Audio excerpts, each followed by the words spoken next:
Good night, everybody. And now it's time for another story by the fireside, read by Mary T. And tonight's story is called Be the Change, and it's written by Barbara Scully.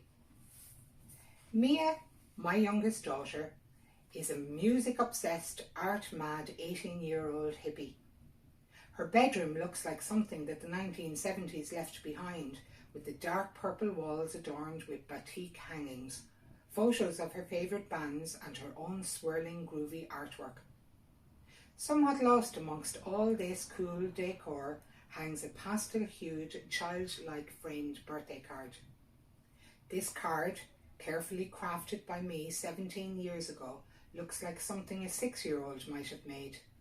Its integrity is saved only by the fact that the main visual element is a gorgeous, cute photo of my smiling youngest baby. Around it, I added hand-drawn flowers and hearts and cats and sunshine and butterflies in the softest colours. Mia turned 1 in 2001. It was a cause for extra special celebration, given that she had arrived into the world in a huge hurry, 6 weeks ahead of schedule and with some serious health issues, which scared us all.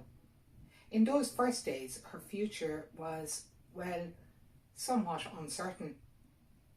In 2001, along with my almost 1-year-old, I had a 3-year-old and a teenage daughter of 14. I had reduced my working hours from full-time to about 2/3 time, and I think it would be fair to say that I was finding it all stressful and ridiculously busy.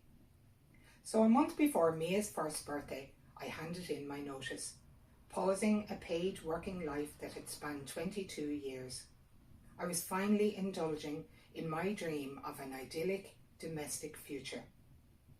Days in the kitchen in a haze of flour, wrapped in a fog of baking as we made buns and chocolate cakes. Autumn walks, even in the rain. Afternoon collecting shells on the beach or in the park feeding the ducks. Coming home to light the fire and while away another hour colouring in and drawing. We would be poorer but content, safe and happy in our domestic bliss.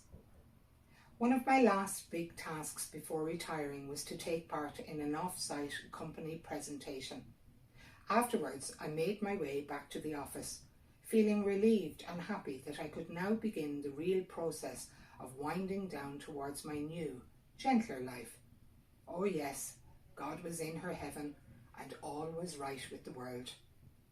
This was before the days of smartphones and social media, so in my bubble of contentment, I casually wandered back into the office and was surprised to find my colleagues gathered around a TV in the boardroom in utter silence.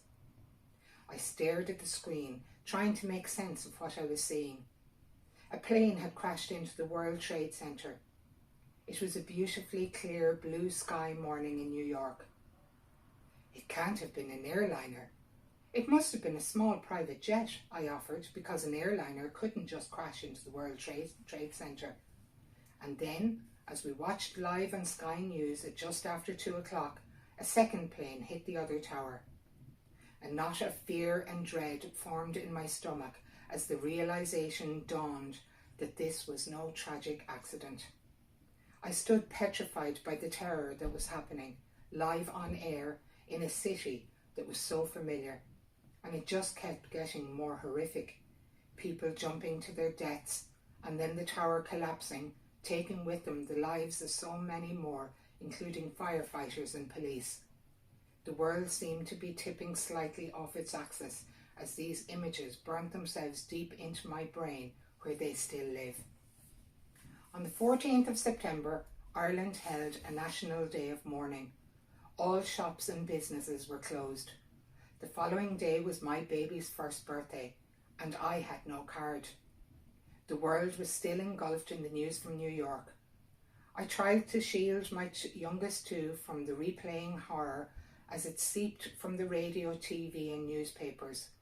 My dream of an idyllic, gentle, domestic life that I had for so long held in my head and my heart suddenly seemed to be built on very shaky foundations. Then my 3-year-old drew a picture of the towers on fire, and I cried at the contamination of innocence.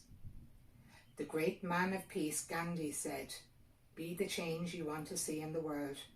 And so, in a move reminiscent of the Brits in World War II and their make-and-do attitude, I raided the 3-year-old's crayons and colouring pencils, grabbed a sheet of paper and sat down to illustrate beauty and love in a card for my baby. I'm not sure I achieved that, but my amateur effort still serves as a counterpoint to terror and a testament to love and the preservation of innocence. Good night, everybody.